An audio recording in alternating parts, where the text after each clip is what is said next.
retour sur le plateau du Glénat Manga Festival. Ravi de vous retrouver pour la première fois aujourd'hui puisque Caro a assuré la quasi-totalité des lives. On la remercie, elle a beaucoup donné, elle et ses invités. J'espère que vous avez apprécié tout ça.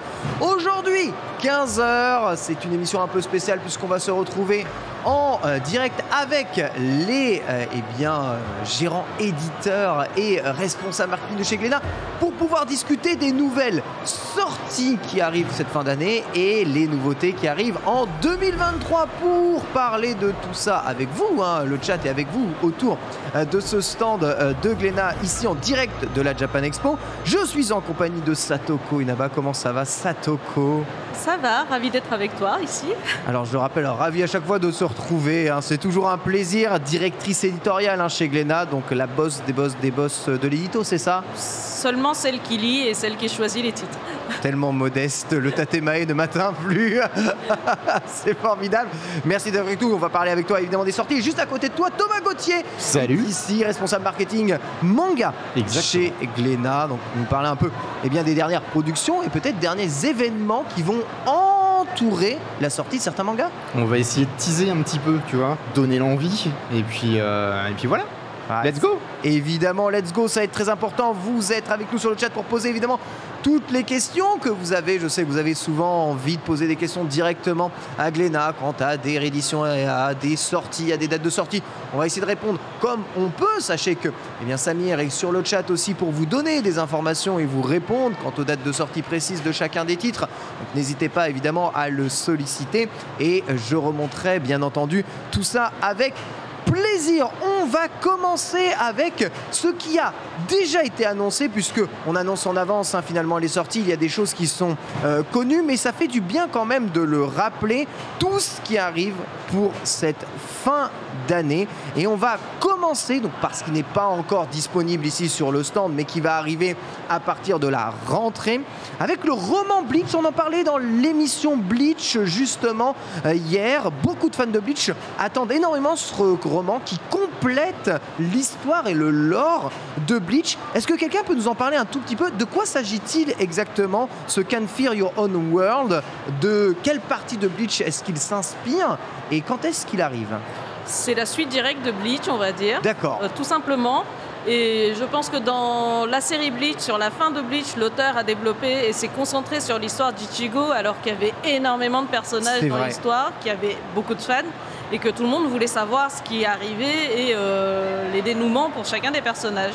Et le roman, donc en 3 tomes, donc ça va être un long roman, va pouvoir développer justement tout ce qui manquait dans Bleach, dans l'histoire principale de Bleach, pour découvrir tout ce qui se passait autour de tous ces personnages-là. Donc ça, c'est une véritable volonté de Tite Kubo, mais c'est pas lui qui écrit la totalité du roman, c'est ça? Oui, je pense que c'est quand même lui qui a donné les idées, puisque ça vient d'une idée de Tite Kubo, mais ça a été écrit par Ryogo Narita, qui est un romancier japonais, qui a écrit d'autres romans à succès là, et qui était un grand fan de Bleach aussi. Voilà, donc c'est le premier des 3 volumes qui vont sortir au fur et à mesure, tout en français. Bonjour, on se verra après. Oui, vous en faites pas, il n'y a pas de problème, des bisous. Ils sont adorables tous autour du stand. Ils sont tellement adorables. Donc ça arrive à la rentrée, c'est ça? Oui, à la rentrée. À la rentrée, et puis du coup, c'est aussi un petit peu spécifique avec l'adaptation du dernier arc en animé, tu vois. Donc on va surfer sur l'actualité forcément, et puis on espère un méga retour d'Ichigo et tous ses compagnons, tu vois. Vous avez des informations sur le prochain futur arc de Bleach qui pourrait être adapté ou écrit? Glénat est dessus? Pas du tout. Ah non, passe la main. Le manque. En fait, il est déjà écrit. Et du coup, le dernier arc, il est adapté en animé. Oui, le dernier arc en animé, mais vous savez, il a ressorti de nouvelles planches, Tite Kubo, justement, pour lancer un nouvel arc. Alors, il n'y a pas assez pour faire un manga, mais est-ce qu'il va continuer, d'après toi, Satoko? On espère qu'il va continuer. Après, malheureusement, on n'est pas en contact direct avec l'auteur, donc on n'a pas plus d'infos que ça. Ok. C'est à son rythme. Il est tranquille, derrière son bureau. Je pense que ça va être comme ce qu'il a fait pour Burn the Witch, c'est qu'il va tranquillement faire ses chapitres, et au moment où il y aura assez d'éléments pour faire un volume relié, on aura le tome. Un vrai luxe pour un mangaka, en tout cas ça fait plaisir. Une série qui va du coup vers sa fin, c'est Dr Stone, dont le volume 21 est disponible ici sur le stand Glénat, mais le volume 22 va arriver. On s'approche de la fin de Dr Stone, non? Bah oui, la série est déjà terminée au Japon. après, on a la chance, ou on n'a pas la chance d'avoir un peu de décalage chez nous en France, donc on va continuer à publier la série régulièrement jusqu'à l'année prochaine. L'année prochaine, ça se terminera au volume combien? Est-ce que tu sais déjà? C'était 26. 26. Tome 26. Très bien, tome 26. On sera peut-être au niveau de la rentrée 2023. Ok. Voilà, donc, On n'a pas encore finalisé le planning de l'année prochaine, mais voilà, on devrait arriver après l'été à peu près. Ouais, mais de 21 à 26 d'ici la rentrée, ça fait une parution quand même assez soutenue et plutôt fixe. Donc pour les fans, on a toujours publié les Dr Stone de manière assez régulière, donc on va continuer à le faire jusqu'au bout. une série qui continue évidemment, c'est Dragon Ball Super, elle aussi, un volume 17 disponible ici sur ce stand à l'achat, et le volume 18 qui arrive d'ores et déjà à la rentrée. Ouais. C'est ça. Alors qu'on finit un arc sur ce volume 18, on en recommence un deuxième, comment ça se passe? On se souvient plus? Généralement, là, je suis en train de réfléchir plutôt au planning 2010. 2023, Ouais. la fin de 2023, donc attention, il faut que mon cerveau puisse rembobiner. Donc on est au 18. Oui, on Ok. est au 18. Oui, ouais. bah, on arrive sur un tome un peu important, je pense, sur le 18. Je vais éviter de spoiler pour les gens qui n'ont pas forcément connaissance de ce qu'il y a dedans. Mais je pense que c'est un volume qu'on ne peut pas manquer si on aime Dragon Ball. Voilà, un peu plus d'idées sur les origines peut-être de Goku, un peu plus d'histoire. Le titre du tome, c'est Le père de Goku, Badak. Donc, Évidemment. Évidemment. En effet, est-ce que je peux le lire? Goku no Chichi. Ah, c'est ça. Badak. Badak. Impeccable, nickel. Ici vous avez la couverture japonaise qui est là, donc ça arrive aussi. Dragon Ball SD aussi, cette série en parallèle qui reprend un peu Dragon Ball de façon peut-être un peu plus humoristique, un peu plus facile à lire. Juste pour tous ceux qui ne connaîtraient pas, on peut rappeler ce que c'est globalement ce produit Dragon Ball SD, évidemment adoubé par Akira Toriyama, mais ce n'est pas d'Akira Toriyama. Non, on va dire que c'est un reboot plus pour les enfants, plus humoristique sur Dragon Ball. Ça peut être une première lecture pour les lecteurs assez jeunes qui veulent commencer à découvrir l'univers de Dragon Ball sans forcément commencer à lire le manga originel. Ok, donc ça aussi ça arrive, volume 8, vous le voyez. On arrive sur Namek avec le commando Ginyu juste ici. Et voilà, bon, pour Dragon Ball, on a donc le Dragon Ball Super, tome 18, Dragon Ball SD, tome 8. Mais aussi un livre que beaucoup de personnes attendent et qui va arriver évidemment, la deuxième partie, le tome 2 du super livre de Dragon Ball. Gros succès, super livre. Il y en a quand même un peu des super livres ici sur le stand à acheter, le tome 1. J'en ai vu, donc alors s'ils n'ont pas encore disparu aujourd'hui, ils devraient... Voilà, au montage, il y en avait. Alors, on peut rappeler le principe de ce super livre de Dragon Ball? On va dire que c'est des énormes artbooks. Ouais. C'est entre un guidebook et des artbooks. Ouais. Cartonné, grand format. Et puis on va en sortir un tous les fins d'année, puisqu'il y a 4 tomes en tout. Il y en a 4 en tout, d'accord. Voilà. 4 en tout et toutes donc les là, fins c'est le d'année. deuxième sur 4. Ok, deuxième sur 4. Intégralement traduit en français, on rappelle, avec toutes les interviews et les commentaires autour de la série traduits en français à l'intérieur. Donc c'est un gros travail, en tout cas, que ce Superbook. Le premier est vraiment somptueux. Le deuxième arrive aussi en fin d'année. On termine avec cet arc Dragon Ball et on va parler d'une des nouvelles séries, Glénat, qui, ma foi, est peut-être un des coups de cœur aussi de pas mal de membres de la rédaction. C'est Full Night, qui est sorti donc en tome 1 et qui est disponible ici en tome 1, dont les volumes 2 et 3 vont sortir cette année. Ouais. On parlait un peu de Full Night. Qu'est-ce que c'est? Qui est l'auteur? Et qu'est-ce que ça raconte exactement pour tous ceux qui n'auraient pas connu cette nouvelle série? Alors, c'est clairement un coup de cœur qu'on a eu qu'on a vu le premier tome, puisque c'est un auteur dont c'est la première série publiée. Et alors, pour l'anecdote, j'ai découvert ce titre sur le YouTube de Suishida, parce qu'il dessine et il parle. Et il était en train d'en parler en disant, il y a un titre que j'ai découvert, il est super, j'ai félicité l'auteur, j'ai créé un bandeau publicitaire, tellement ça m'a plu. Et quand je sais que Suishida est talentueux et qu'il est un peu fou aussi dans ses manières de faire des mangas, j'ai lu Full Night et j'ai pas été déçue parce que c'était vraiment une belle découverte. Un univers dystopique, on a quand même un monde couvert par des nuages où il n'y a plus aucune végétation qui pousse. Et la solution qu'ils ont trouvée, c'est de transformer des humains en fin de vie, entre guillemets, en plantes pour qu'ils puissent faire de l'oxygène. C'est ça, c'est ça, c'est ça. Et donc, dans ce monde-là, quand on n'a pas énormément d'argent, qu'on doit quand même nourrir sa famille, etc., notre héros trouve un moyen de se déclarer en fin de vie et de se faire implanter une graine Et on va voir ce qui va lui arriver avec cette transformation qui va venir successivement, qui va lui donner peut-être certaines capacités que n'ont pas les humains normaux. Et il va petit à petit découvrir un univers assez pauvre quelque part, puisqu'on est dans un monde dystopique et un peu difficile à vivre. Et il va pouvoir justement résoudre peut-être des problèmes ou en découvrir d'autres. Et en découvrir d'autres, hein, tout à fait. Voilà, ça Full Night, hein, vous avez ici le postulat, c'est pour ça que vous avez ce cœur avec cette fleur qui clôt, cette plante qui pousse au sein du cœur. C'est un titre très très très marquant. Tu dirais plus shonen, plus seinen, plus adressé. Plus seinen, je pense, parce que c'est comme le propos est assez dur. Après, on n'a pas besoin d'avoir plus de 35 ans ou 40 ans pour le lire. Je pense que ça peut choquer les très très jeunes. Enfin, je pense qu'à 7 ans, c'est pas forcément le livre qu'on a envie de lire. Mais vers 10-12 ans, je pense que si on est habitué à lire du manga et qu'on a la tête bien faite, on peut très bien commencer à lire Full Night. Et oui, comme dit dans le chat, il y a beaucoup de titres qui font plaisir. C'est difficile de choisir. Vous n'avez pas forcément à choisir, essayer, tester. Vous savez que les chapitres 1 sont très souvent disponibles à la lecture, histoire de vous faire une idée sur des nouveautés. Ça peut vous aider à savoir si vous collez avec le style d'un auteur, que ce soit en termes de narration ou en termes graphiques. N'hésitez pas en tout cas à passer sur le site Glénat justement pour aller regarder tout ça. On va enchaîner avec le grand retour de Ikegami Ryoichi ici en duo avec un grand homme, puisque c'est Ii Nagaki, l'auteur notamment de Dr Stone, d'Ice-Shield 21, qui le soutient, avec la future parution de Trillion Game, une véritable nouveauté qui est en cours de parution depuis 2020 au Japon. Ii Nagaki a travaillé simultanément sur Dr Stone et cette série Trillion Game, qui est un seinen. Est-ce que vous pouvez nous en parler un peu, parce que on est sur un manga un peu fou où le but est de gagner $1 trillion. C'est l'objectif. C'est ça, c'est un duo d'auteurs un peu fous qui ont dessiné un duo des héros un peu fous. Donc on a Haru, celui qui est sur la couverture, dont le principal attrait est qu'il sait tchatcher. C'est un super marketeux. C'est le playboy marketeux. C'est ça. Il a un talent, il sait faire croire tout et n'importe quoi à tout le monde.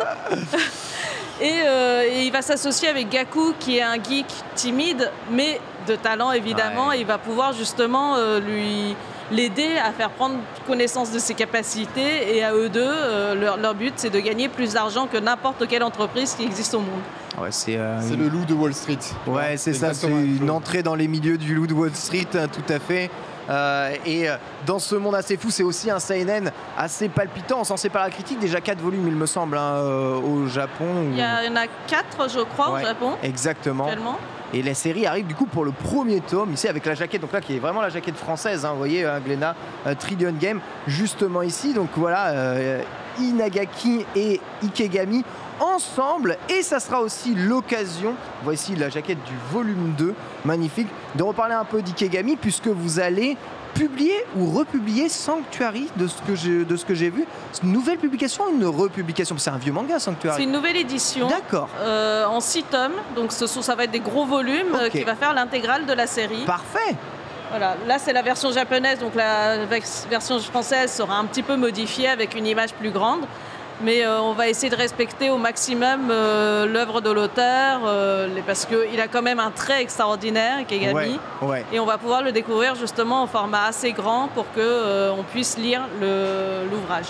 Alors au scénario derrière, on retrouve Buronson, l'auteur notamment d'Octonoken, qui bien n'a jamais arrêté de taffer sur des histoires. Une association qu'ils ont reproduit à plusieurs reprises, il me semble, les deux auteurs là, ils ont souvent travaillé ensemble, si je dis pas de bêtises. Par la suite, effectivement. Donc. Après, c'est leur première collaboration. Il me semble que Sanctuary, c'est leur Et en plus, Buronson a pris le pseudo de Shofumimura pour faire. Les auteurs prennent souvent plusieurs noms. Et effectivement, sur Sanctuary, si vous voyez le nom de Shofumimura, parce que c'est le pseudo qu'il a utilisé pour Sanctuary, mais c'est la même personne. Voilà. Impeccable. Voilà, donc ça, c'est 2 nouvelles séries à Ikegami. Si vous aimez d'ailleurs son style de dessine vraiment très très bien. Et on va dire que c'est dans le registre du seinen. eh bien, quelque chose qui passe très très bien et un style de dessin qui passe très bien. Voilà, donc ça c'est une nouvelle publication, une nouvelle sortie. On va parler un peu de Sakamoto Days. Donc on rappelle ici Sakamoto Days, un nouveau shonen à succès, déjà 3 volumes de sortie. Vous en achetez 2 d'ailleurs, vous pouvez repartir avec un tote bag Sakamoto Days ici sur ce stand Glénat, en plus d'autres goodies. Tout est marqué d'ailleurs sur le stand, ce que vous pouvez gagner et ce avec quoi vous pouvez repartir. Mais c'est le tome 4 qui va arriver de Sakamoto Days. Et là peut-être Thomas, tu peux me parler de ce qui va accompagner cette sortie du tome 4. Ouais, bien sûr, tu sais que Sakamoto Days c'est l'enjeu Glénat de l'année. Bien sûr. Très clairement, on pousse énormément, on adore ce titre qui évolue très rapidement, même au niveau du graphisme, au niveau de l'histoire. Donc à partir du tome 4 notamment, la couverture change complètement. Elle est folle. Avec on appelle ça le camouflage optique de Feu, notre ami Solid Snake, si tu vois ce que je veux dire. Bien sûr. Et du coup, c'est vrai que l'auteur vraiment a pris un boost. Alors je sais pas si c'est un pouce de l'édito ou si c'est vraiment l'auteur qui s'est dit allez, je change complètement de mon récit, je lui donne une accélération de dingue. Mais on va rentrer vraiment dans une partie un peu plus sombre peut-être, tu vois, avec un peu plus d'action, un peu moins d'humour. Il y a toujours des petits punchlines de Sakamoto qui seront là. C'est plus haletant. Ouais, c'est plus haletant. Et du coup sur ce tome 4, pour le soutenir, du coup on va faire une petite opération commerciale pour remercier aussi les lecteurs de nous suivre. On fera une pochette d'Ex Libris avec des visuels exclusifs qui viennent du Japon, une belle fab, tu vois, qui sera offert à l'achat juste d'un tome classique. Je sais pas si on a des visuels, mais si on n'a pas de visuels c'est pas trop grave. Mais ouais, on soutient Sakamoto encore jusqu'à la fin d'année, et l'année prochaine aussi on va préparer des belles surprises. Pour nous en tout cas, à l'édito manga et au marketing, on espère, enfin on pense surtout qu'il faudrait une adaptation animée de ce titre-là. Ah oui, parce que c'est quand même dingue. Enfin, les scènes sont choquantes, sont rigolotes, sont dynamiques. Il y a des personnages qui sont vraiment très charismatiques, avec chacun leur pouvoir et tout ça. Donc Sakamoto, ouais, c'est la pépite chez Glénat, tu vois. On connaît évidemment peut-être l'embouteillage général dans les studios qui produisent des animés pour choisir justement telle ou telle série. Sakamoto semblant à la fois non seulement s'installer, mais en plus revenir systématiquement en tête des sondages de popularité dans le Shonen Jump, que on ne voit pas, enfin on n'envisage pas qu'un jour ce dernier soit adapté en animé. En attendant, n'attendez pas de toute façon, foncez avant justement l'adaptation en animé, car souvent une saison représente 7 volumes en animé, donc on a le temps de voir venir, en tout cas voir d'autres annonces arriver. Toujours pas d'annonce pour l'adaptation en animé, en tout cas de Sakamoto Days. On va enchaîner avec Shangri-La Frontière qui lui a eu une annonce justement en animé, et ça fait plaisir. Ça fait plaisir, c'est évidemment le meilleur produit dérivé pour un manga, c'est ça. Et là on enchaîne encore avec une couve magnifique et ce nouveau titre de chez Glénat. C'est le nouveau titre 2022 aussi, Shangri-La, ou c'est fin 2021? Shangri-La c'était 2021, c'était notre jeu 2021. Fin 2021, ouais. C'est un titre que moi particulièrement je chéris. Toi t'es fan de jeux vidéo, toi? Non, c'est pas forcément ça, c'est que c'est c'est le premier titre que j'ai négocié avec Satoko et qu'on a intégré au catalogue, tu vois. Donc j'avais quand même pas mal d'espoir quand je suis arrivé chez Glénat à l'époque. Et on le soutient énormément. Alors bien sûr, c'est plus difficile, tu vois, de soutenir un titre comme celui-ci qui n'est pas forcément attendu sur le marché français à la base, qui vient pas d'un Wiki Shonen Jump de base ou ce genre de choses. Et du coup, pardon. C'est Shonen Magazine aussi. Shonen Magazine, c'est un magazine qui a des bons titres comme Tokari Rangers. C'est pas un chouécha, voilà ce que je voulais dire. Ce dédain. Et du coup, c'est vrai que sur les premiers tomes, on avait peut-être un peu l'impression qu'il y avait c'était une mise en place des personnages, mais très rapidement on rentre dans l'action et on n'est pas du tout dans ce que les gens peuvent dire que c'est un isekai. Non, on est vraiment sur du shonen pur. Ouais. Et oui, puis c'est pas vraiment un isekai puisqu'on est dans un jeu vidéo, purement et simplement. Il y a les discussions, tu vois, mais bon, on va fermer les discussions. J'aime bien dire aux gens, si c'est les gens qui aiment les isekai, oui c'est un isekai, vous pouvez le lire. Les gens qui n'aiment pas les isekai, non ce n'est pas un isekai, donc vous pouvez le lire. L'option select est parfaite. Voilà, vous avez tout bon. Il n'y a pas de mauvaise réponse. C'est incroyable.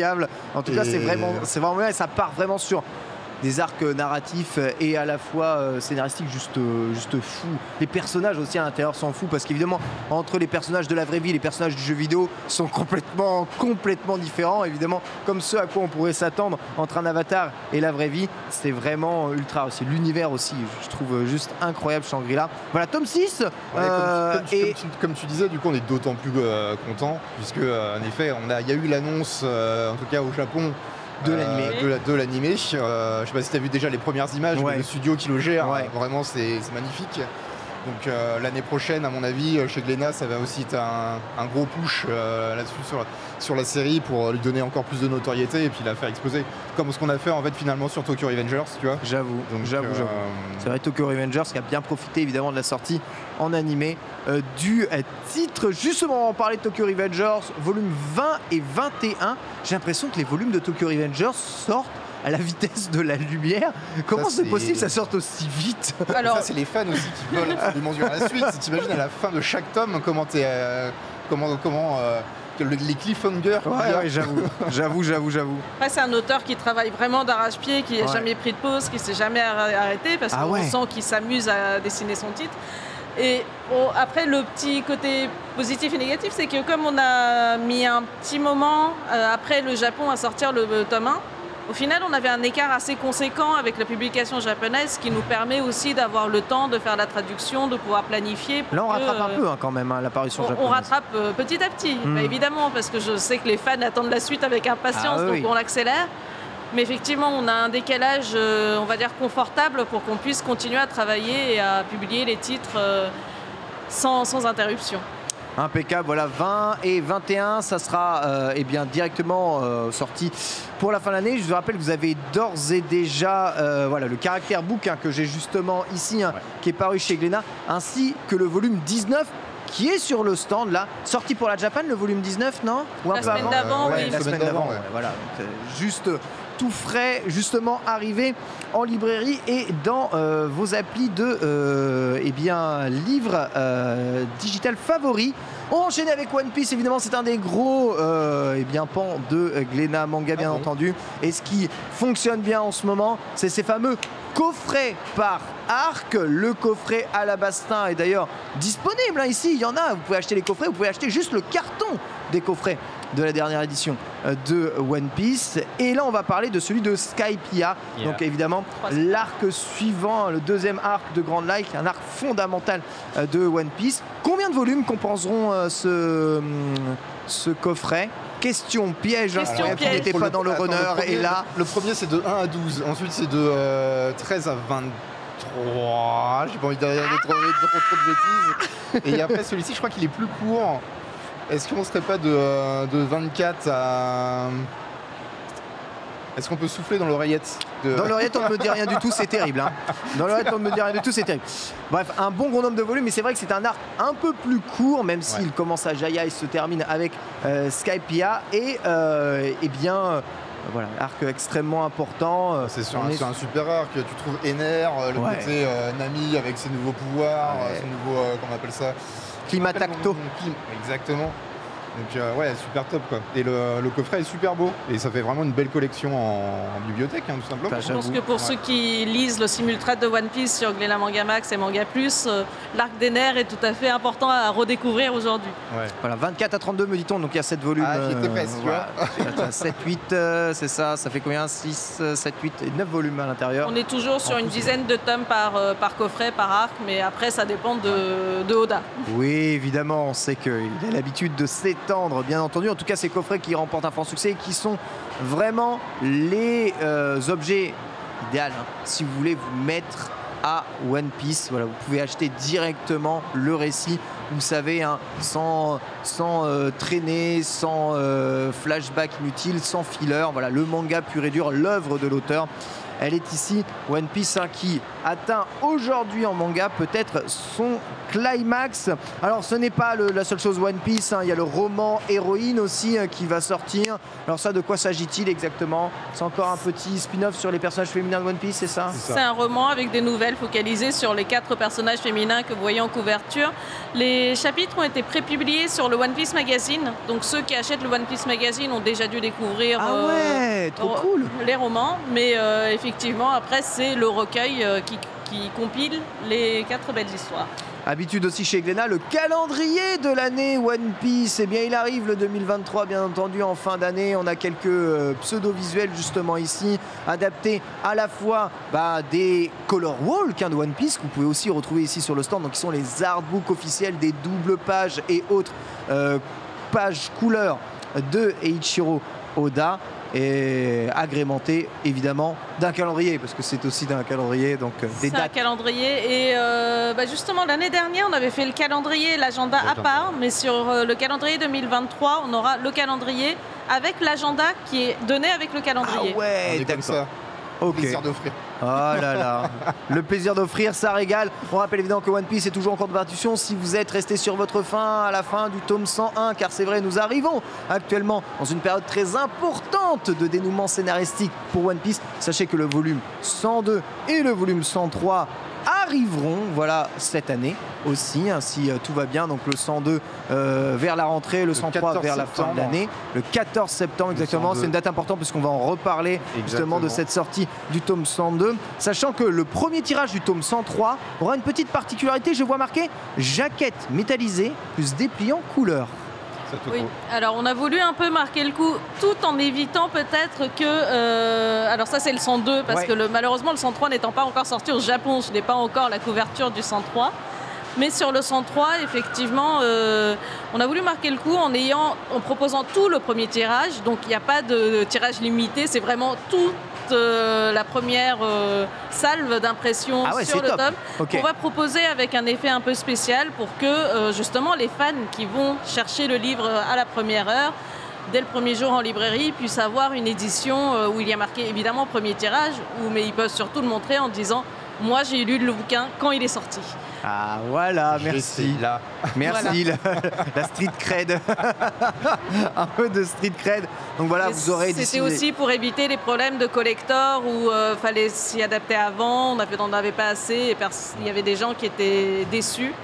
Et je pense qu'on a essayé de trouver une méthode justement pour éviter que certaines personnes soient déçues ou qu'il y ait des gens qui spéculent un peu trop.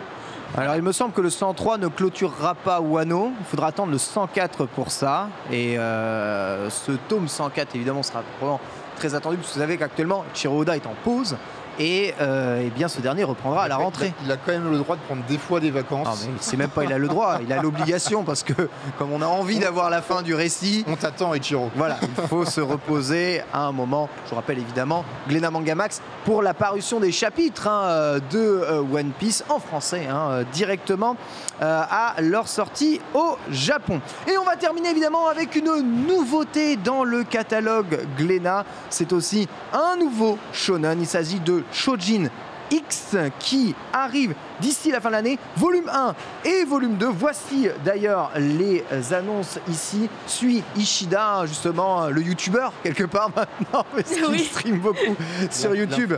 Ses dessins, gros influenceur bien entendu, qui sort ici une série épatante. Peut nous en parler un tout petit peu, peut-être Satoko, de cette série, puisque... C'est peut-être toi qui allé la dénicher celle-là, non? Oui, on connaît Suishida puisqu'il a publié Tokyo Ghoul et Tokyo Ghoul Rose Janus. C'est un peu notre chouchou aussi. C'est un auteur qu'on apprécie depuis ses débuts, qu'on a toujours suivi. Et là, c'est la nouveauté qu'il publie effectivement sur Young Jump et en ligne aussi. Comment appeler ça? Il y a aujourd'hui beaucoup de créations autour des super-héros. Oui. Des gens qui ont des pouvoirs. Oui. Et là, je pense que c'est la version de... Là où Tokyo Ghoul, c'était un peu la réponse à Suishida pour dessiner l'univers des ghouls, des zombies. Là, je pense que c'est la manière propre à Suishida de s'emparer de cet univers et d'une façon qui lui est tellement propre, complètement chaotique, drôle, émouvant, avec un héros qui ne ressemble absolument pas à tous les Superman et super-héros qui existent par ailleurs. Donc c'est un peu la réponse, un peu shonen up, presque seinen, à un univers de super-héros qu'on trouve un peu partout. Voilà, exactement. Donc, dans cet univers peuplé de Shojin, hein, qui sont des êtres avec des pouvoirs un peu particuliers, le personnage principal, hein, qui se désintéresse de ses études, va être contraint, eh bien, d'absorber, en tout cas, de prendre un pouvoir pour sauver ceux qu'il aime de vilains méchants. S'en suivra une plongée dans le monde des Shojin, mais là encore un peu façon Full Night, hein, quelque part, pas spécialement une plongée. Il y a un côté un peu réaliste où justement quand on se retrouve tout d'un coup transformé, comment on fait pour rentrer chez soi, pour aller à l'école, pour dire à ses parents, à sa sœur que bon, je vais peut-être pas montrer mon visage quand vous voyez le héros en couverture. Quand on se retrouve tout d'un coup comme ça, je ne sais pas comment tu rentres chez toi. Voilà. Il faut être tolérant, bien entendu, avoir des parents ouverts. Voilà, c'est pour toutes les sorties de cette fin d'année. Voilà, il y en a vraiment beaucoup, évidemment. On poursuit les nouvelles séries, on prépare évidemment des sorties de volumes importants, on a des produits dérivés en plus, artbook et romans qui accompagnent un tout petit peu tout ça, des nouvelles sorties, hein, que ce soit, moi j'attends beaucoup Trillion Game, hein, vraiment, et Shojin X, voilà, qui font partie de ces nouvelles sorties ici. Maintenant, on va parler un tout petit peu des annonces 2023, puisque là, c'est peut-être des choses qui n'ont pas été forcément encore révélées ou dites ou à demi-mot ou juste un tout petit peu. Non, rien de tout ce qu'on va dire ici n'a encore été dit. Confidentiel. Ah, voilà. Et surtout, j'ai eu des infos, j'ai des choses que j'ai le droit de vous dire depuis 2 jours. Oh. Voilà. Donc là, tout ce que je vais te lancer, je fais pas d'erreur, c'est bon, tu pourras me dire. Normalement, ça devrait être bon. On a vérifié avant. On va commencer du coup ces annonces avec le manga Sirius. Alors Sirius, hein, c'est la nouveauté de l'autrice de Alter Ego. Le voici, hein, ici, bon, chez Planeta Comics. Planeta Comics, c'est espagnol, voilà. Donc c'est une autrice espagnole. Une autrice espagnole, d'accord. Voilà, qu'on a eu la chance de découvrir l'année dernière, justement grâce à Alter Ego, qu'on a publié dans la collection Shoujo Plus. Et c'était une belle histoire d'amour entre 2 jeunes filles. Et là, je pense que c'est un peu son style de prédilection. Donc c'est encore un one-shot, Sirius, qui va raconter l'histoire entre les 2 personnes que vous voyez en couverture. Donc c'est un girls love. C'est un girls love. Ah, ok. Du côté girls love très touchant, très... Voilà, très justement. Après, c'est une autrice occidentale aussi, donc on va pas être dans une école japonaise, on va être dans une histoire beaucoup plus universelle, peut-être plus à même de toucher les lectrices d'ici. Alors ça, vous pouvez m'en parler de votre volonté d'aller chercher un peu des auteurs aujourd'hui français, européens. C'est quelque chose, c'est une vraie volonté de Glénat?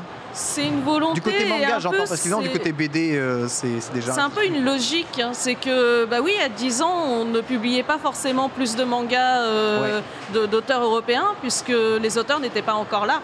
C'est aujourd'hui, je pense, c'est peut-être 10, 20, 15 dernières années où on commence vraiment à voir arriver énormément d'auteurs qui ont été élevés au manga, qui ont, un peu comme nous, qui ont grandi en lisant du manga et en regardant des animés, et qui ont les références à la fois de manga et de bande dessinée. Donc, et quand nous, on cherche à éditer un titre, on ne regarde pas la nationalité de la personne, on se dit juste si c'est un beau manga, intéressant à lire ou pas. Et effectivement, c'était le cas des titres de Hana. J'ai lu, j'ai dit, bon, ah tiens, elle est espagnole, ben, c'est pas grave, c'est très bien même. Et voilà, c'est juste des mangas que j'ai trouvé touchants, bien dessinés, agréables à lire, avec des propos intéressants. Donc c'est comme ça qu'on a choisi de publier ces titres. Ouais, ça fait partie de la quantité de mangas qui arrivent sur ton bureau à lire et à réfléchir, voilà, si tu dois éditer ou pas. Et Sirius fait partie du coup de ces titres. Deuxième titre qui va être publié aussi chez Glénat, il s'agit de Kuro. Kuro, hein, qui est la première série de Somato, hein, juste avant Shadow House. Donc on reconnaît évidemment le design de Shadow House, hein, bien entendu. Alors qu'est-ce que c'est Kuro? C'est une petite préquelle? C'est un spin-off? Est-ce que ça n'a rien à voir avec Shadow House? Ah, vous voyez un chat dans les bras de la petite fille. Ah ouais. Mais il a un côté un peu étrange. Il ressemble un peu, il est tout noir, il ressemble un peu à une ombre. Donc peut-être qu'il y a des liens avec l'univers de Shadow House. Ah voilà. Je ne dirais pas tout de suite que c'est Shadow House non plus, parce qu'on est sur un univers différent, on est sur une œuvre différente. Mais effectivement, Kuro pourrait donner des clés au lecteur de Shadow House, puisque évidemment, si je raconte un petit peu l'histoire, l'héroïne habite dans un beau manoir. Ah, manoir. Tiens donc. Et elle a un petit chat qu'elle adore, avec qui elle joue. Et un jour, le chat va se promener et quand il revient, il ressemble un peu à... C'est bizarre, il n'est plus pas vraiment comme avant. Ne jugeons pas sur le Il a physique. des crocs qui sont pas forcément... Enfin, moi, j'ai pas vu ça sur mes chats, en tout cas. Je le trouve mignon, j'ai pas ça sur mes chats non plus. Hein, Voilà, je a dois bien priori, avouer. quand il arrive à ouvrir les yeux, il en a 3. C'est un peu étrange aussi. Ah ouais. Mais il est tout à fait câlin, il est mignon. Par exemple, quand elle demande si on veut aller se promener, parfois il veut pas, il lui demande de jouer à l'intérieur. Et à ce moment-là, derrière la fenêtre passe une grosse ombre qui ressemble à une créature de Stranger Things Oh avec mon des Dieu. gros bras. Et on se dit, ah, mais qu'est-ce qui se passe dans cet univers ? Est-ce que c'est le même que Shadow's House ? Ça, je pense que ça reste à découvrir en lisant la suite de Kuro et la suite de Shadow's House. Eh bien écoute, let's go, on est d'accord que c'est le manga qu'il avait publié avant Shadow House, hein, ça. de toute façon. Donc, C'est un manga en 3 tomes complets. ok. Et pour un manga, je pense qu'il y a quelque chose d'assez intéressant, c'est que plus de la moitié du tome est en couleur. Non, ah oui, quand même.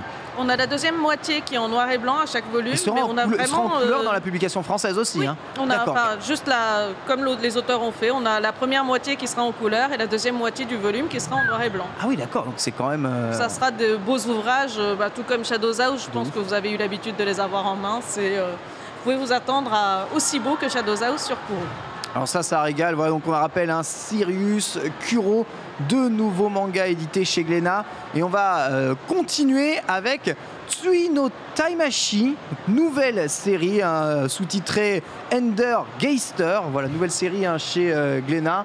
Et alors là, je ne connais pas du tout ce titre. Oui. Qu'est-ce que c'est ?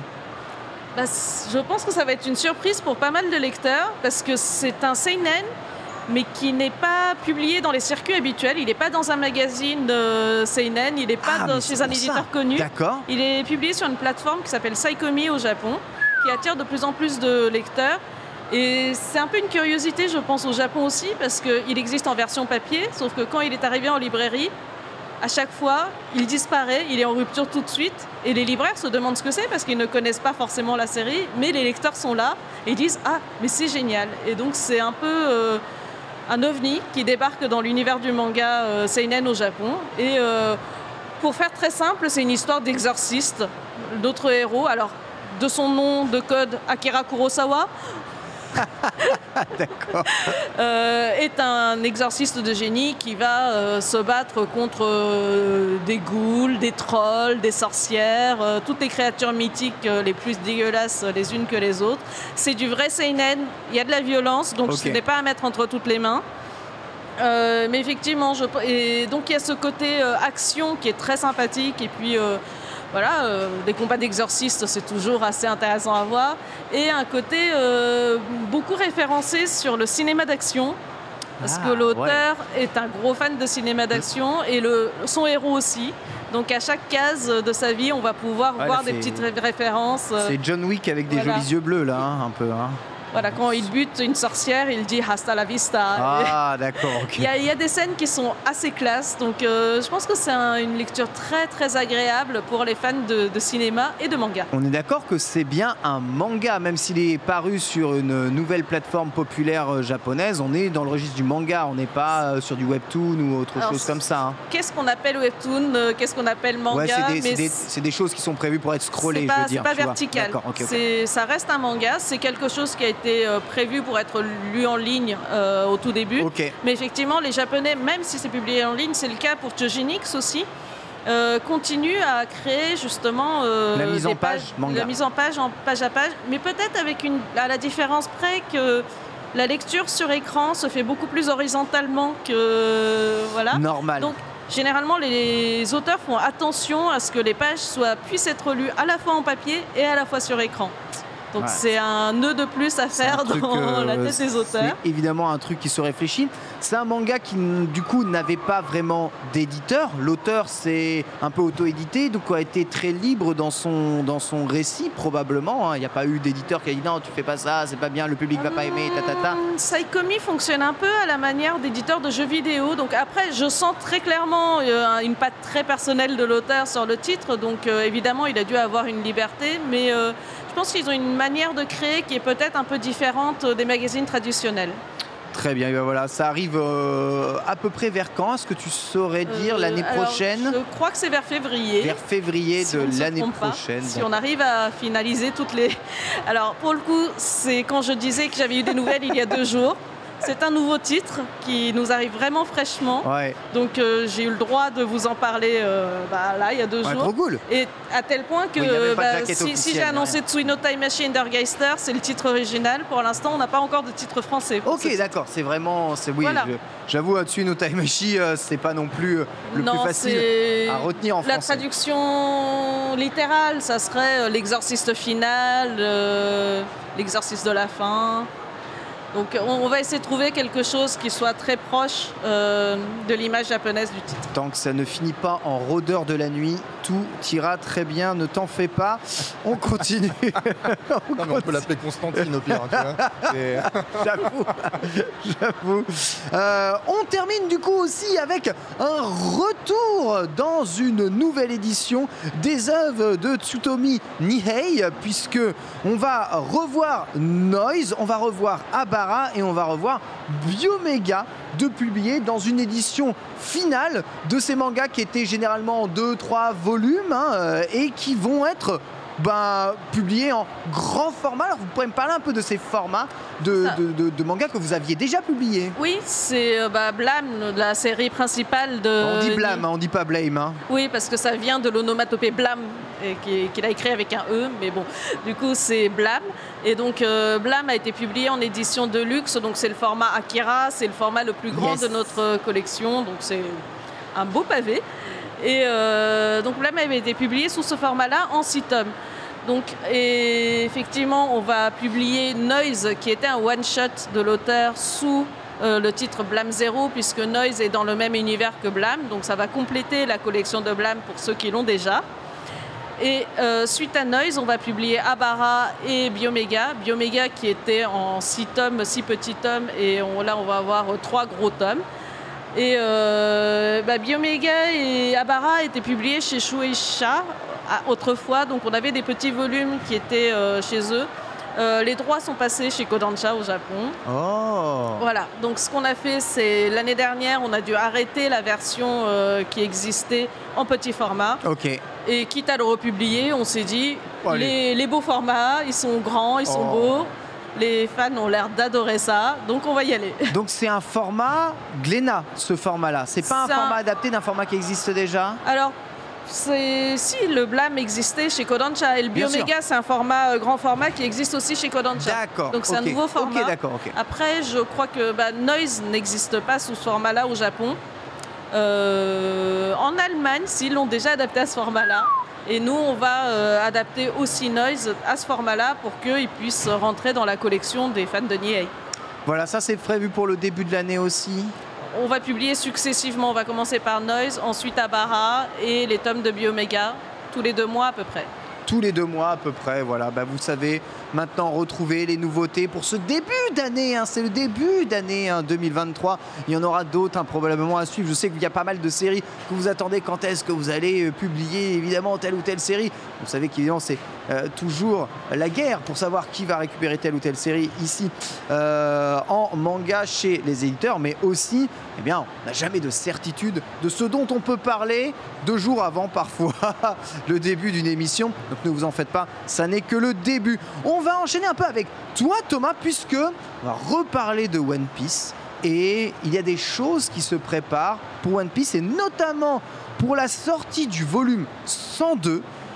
Des opérations vont être mises en place dans l'ensemble de la France. Ça va s'appeler la nuit One Piece et c'est du jamais vu. Est-ce que tu peux nous en parler un peu? Du jamais vu, tu as raison. Je pense que tu n'as pas manqué ça, mais depuis l'année dernière, on fait des années Glénat, en fait, des années anniversaire One Piece plutôt. Donc l'année dernière, on avait énormément travaillé sur la licence. Oui. Et c'était déjà l'anniversaire One Piece déjà l'année dernière. Il y avait le tome 100 et tout. Il y a 2 ans avec les collectors. Ouais. On avait vraiment travaillé aussi avec les libraires, avec les points de vente pour leur proposer des mises en avant très spécifiques, ce genre de choses. C'est là où on avait eu ce Luffy gonflable géant, non? Il y a eu le Luffy gonflable géant, exactement. Il y a eu de la PLV permanente en bois, ce genre de choses. Et puis cette année, on s'est dit, on va continuer. En fait, chaque année, c'est une année anniversaire One Piece. Let's go, allons-y. Et je crois que ça plaît à tout le monde qu'on fasse ça. J'avoue. Donc on a commencé sur le tome 101 où on avait fait, je ne sais pas si tu avais vu, mais on avait mis en place une fresque gigantesque à Paris-Montparnasse, dans la gare de Montparnasse. J'avais vu ça. Et ensuite, on avait habillé les tramways de deux villes qui étaient Lille et Toulouse. Et la fresque représentait les 50 personnages préférés de tous les lecteurs de One Piece du monde entier. Ah ouais. Et Eiichiro Oda avait fait justement cette fresque uniquement pour cet anniversaire. Alors là-bas, c'était pour le tome 100. Et nous, on l'a utilisé sur le tome 101. Puisque l'idée sur 2023, c'est vraiment d'événementialiser chaque tome. Donc le tome 101, c'est fait.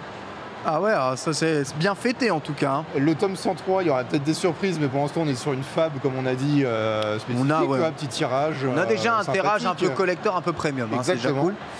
Et le tome 102, on s'est dit, mais qu'est-ce qu'on pourrait faire, mais quelque chose d'original, quelque chose que les gens n'ont jamais, enfin que nos concurrents par exemple, n'ont jamais fait, ou peut-être pensé, mais jamais vraiment réalisé, quoi.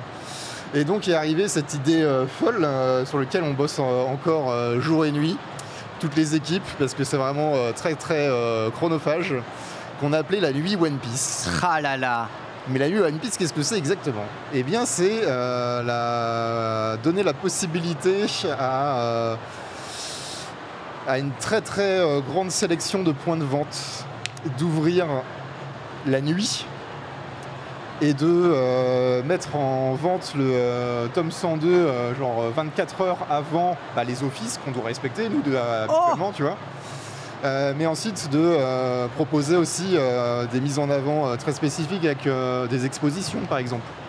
Des expositions qu'on peut retrouver, si tu habites Melun, tu peux avoir ton libraire qui fait l'exposition, mais si tu habites par exemple Bastia, peut-être que tu peux aussi faire l'exposition parce que ton libraire de Bastia, il fait la mise en avant.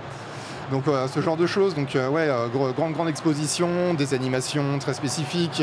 Il va y avoir aussi des goodies qui seront uniques, puisqu'on va remettre, justement, on va créer cette magnifique fresque des 50 personnages, on va en faire un rouleau de 1 mètre de long, tu vois, que chaque lecteur et chaque acheteur pourra avoir contre le tome 102, et uniquement pendant cette soirée, tu vois. Pendant cette soirée, pour l'achat du tome 102, ils vont avoir la fresque sur format d'1 mètre de remise. C'est ça. Et ils pourront acheter le volume 24 heures avant, quasiment, enfin 18 heures avant tout le monde. Quelques heures avant. Quelques heures avant. Ouais, genre à minuit, quoi, c'est la nuit One Piece. C'est bien de dire 24 heures, parce que ça fait un peu plus marketing. Mais oui, complètement. C'est une opportunité, et puis du coup, c'est aussi pour... tout simplement pour que les libraires puissent créer des animations, mais vraiment de manière nationale, en fait, quoi. Donc c'est quelque chose qui s'est rarement fait. Je pense que l'envie venait du fait que quand on fait des événements, ça a tendance à se passer souvent en région parisienne. Or, des fans de One Piece, il y en a un peu partout en France. C'est vrai. Donc c'était important pour nous de se rapprocher d'eux et aussi de pouvoir rapprocher les lecteurs des libraires. C'est que des libraires qui vendent beaucoup de mangas, il y en a partout en France aujourd'hui. Ah ouais, ça souvent je des gens qui sont très passionnés et qui veulent partager leur rayon. Et puis c'est une façon aussi pour nous de fêter les 25 ans de One Piece, les 25 ans au Japon, pas de la publication en France. Oui. Donc du coup, on s'est dit, avec les ayants droit, on leur a proposé ça. On s'est dit, nous, on veut aussi vous accompagner en France, même si c'est pas les mêmes années, mais on trouve que ce soit bien d'avoir une communication un peu mutuelle entre ce qui va se passer au Japon et ce qui peut se passer en France. Et ils nous ont dit banco, donc on est hyper heureux de présenter ça. Et en effet, je vois ça sur l'écran, donc c'est le 13 septembre au soir. Il va y avoir des communications, puisqu'on a eu...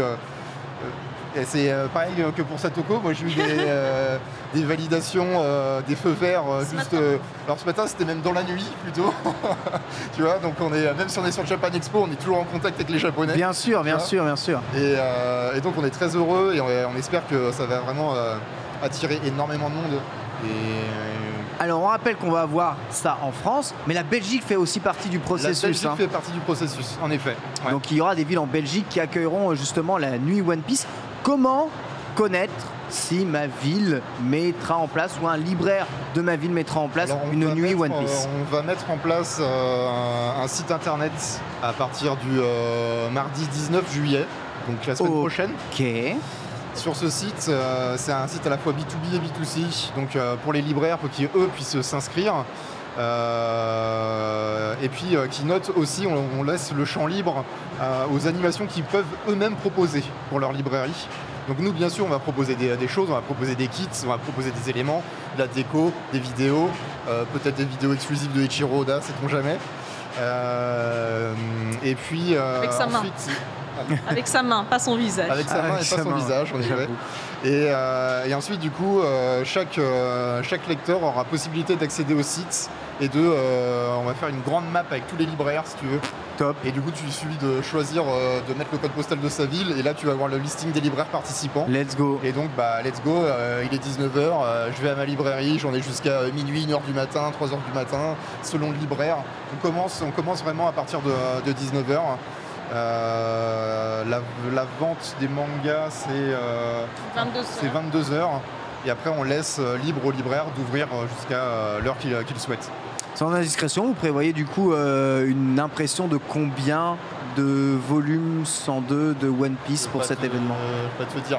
J'ai tout essayé, j'ai tout essayé. Je sais que tu aimes bien avoir ce type de chiffres. Tout essayé. On se calibrera selon... On peut te dire que ce n'est pas le même tirage que le volume 1 de One Piece à l'époque où on l'a sorti. Ouais, sans déconner. Sans déconner. Je voulais juste rajouter une info sur le site internet, c'est qu'il y a un premier temps fin juillet où les libraires vont commencer à s'inscrire. Donc effectivement, si les libraires ne sont pas inscrits, si vous commencez à chercher, il n'y aura pas encore de librairie. Bien sûr. Donc pour les lecteurs, s'ils cherchent une librairie autour de chez eux, ça sera plutôt à partir de début août, je crois. Début août, ouais.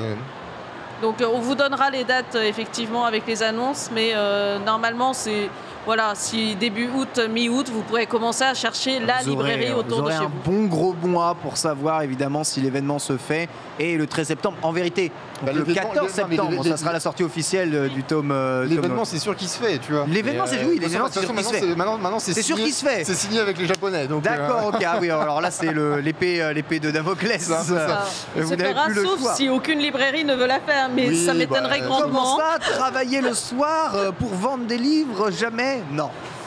Je n'entendrai pas. Je suis sûr que les libraires seront ravis de voir pas mal de monde s'y arriver dans les librairies pour la sortie. Non, on a fait tout à l'heure là en plein sur Japan Expo. C'est la première fois qu'un éditeur fait ça aussi. On a invité un peu moins de 100 libraires sur Japan Expo. Ouais. On a fait un point tout à l'heure avec eux et tout le monde était plus que ravi qu'on discute justement de cette nuit. Et à l'unanimité, tout le monde voulait la faire parce que c'est One Piece et même les gens qui sont un peu réticents au début sur One Piece, dès qu'ils commencent à le lire et qu'ils voient l'effervescence qu'il y a autour de la série, tout le monde est conquis. Donc, ouais, c'est assez incroyable, de plus en plus de nouveaux conquis. D'ailleurs, j'ai eu vent dans mon oreillette que notre réalisateur actuellement a découvert One Piece très récemment et depuis accro complètement à la série. C'est vrai, le découvrir, c'est souvent l'adopter. Je vous rappelle d'ailleurs, si vous voulez découvrir One Piece, vous avez les coffrets par arc de One Piece, East Blue, Alabasta, les deux premiers gros arcs, on va dire, de One Piece, même si East Blue, c'est, on va dire, une grosse mise en place. Premier arc, on va dire, principal structuré, celui d'Alabasta. Et vous avez Skypiea qui arrive du coup juste après. N'hésitez pas, évidemment, à sauter ou à précommander ces collectors. Voilà pour toutes ces annonces aujourd'hui. Donc je vous rappelle, parmi les nouveautés 2023, donc les nouvelles annonces, la publication de Sirius, de l'autrice d'Alter Ego chez Glénat, Kuro aussi qui sera publié, le premier manga de Somato, l'auteur de Shadow House, et enfin Suino Taimashi qui sera aussi publié, une nouvelle série issue d'une publication numérique japonaise, série sur des exorcistes décomplexés et complètement stylés. Voilà en tout cas pour toutes les nouvelles annonces. Merci beaucoup Satoko, merci beaucoup Thomas d'être venu.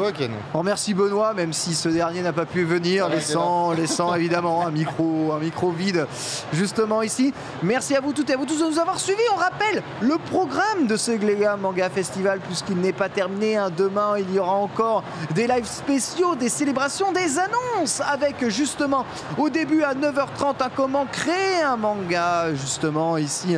Une chose assez classique qu'on aime bien vous faire, justement, sur ce plateau du Glénat Manga Festival. Et ensuite, ce sera alors les expériences chimiques avec Dr Stone. Donc sachez que selon les dernières nouvelles, le professeur de physique-chimie qui devait nous accompagner pour ces expériences semble avoir attrapé un virus assez populaire ces derniers temps. Il sera probablement indisponible, mais étant moi-même ancien professeur, je ne sais pas, peut-être y a-t-il moyen de prendre la relève au pied levé. Tu veux dire que tu veux faire l'expérience de mettre des mentos dans du Coca-Cola? Ouais. Là, ici. En toute sécurité, je peux faire les équations, il n'y a pas de problème, donnez-moi un tableau blanc. Non mais on préviendra s'il y a de la fumée sur le stand, c'est pas grave. Ce sera des expériences de physique que l'on va réaliser, aucune expérience de chimie ne sera réalisée ici pour des raisons évidentes de sécurité. Vous ne voudrez pas intoxiquer la Japan Expo pour un mélange hasardeux malheureusement là-dessus. Et ensuite vous retrouverez le reste du programme, hein, mon très cher Chassis, tu peux me remettre juste le programme, voilà, avec le JDR Shangri-La Frontière, dans lequel je participerai. Ce sera Linkus qui animera, je serai en compagnie de Adibou notamment et d'autres joueurs avec moi, voilà, donc ça on va se plonger dans le monde de Shangri-La et puis faire un jeu de rôle très populaire en ce moment. Et enfin vous retrouvez Dooms et Sora sur ce plateau pour un live spécial sur les pierres du cauchemar, disponible aussi, hein, la bande dessinée de Dooms et Sora encore dans le stand ou sur le stand Glénat, le volume 1, n'hésitez pas. Voilà, encore merci pour tout, hein, merci à toute la régie. Il fait bien plus frais ici qu'hier, ça fait vraiment plaisir. D'ailleurs on a failli mourir complètement. On se retrouve demain à 9h30 ici même en live. D'ici là, profitez bien du reste de la Japan Expo, ça n'est pas terminé jusqu'à 18h ici. Vous allez pouvoir continuer de faire la queue pour les dédicaces. Je vous vois nombreux, hein, justement ici en train de faire la queue. Ou encore, allez, bonjour à tous ceux qui font la queue pour les dédicaces. Ou encore, allez profiter des exclusivités et des réimpressions sur le stand Glénat juste derrière. Bisous à tous, bonne Japan Expo et à demain.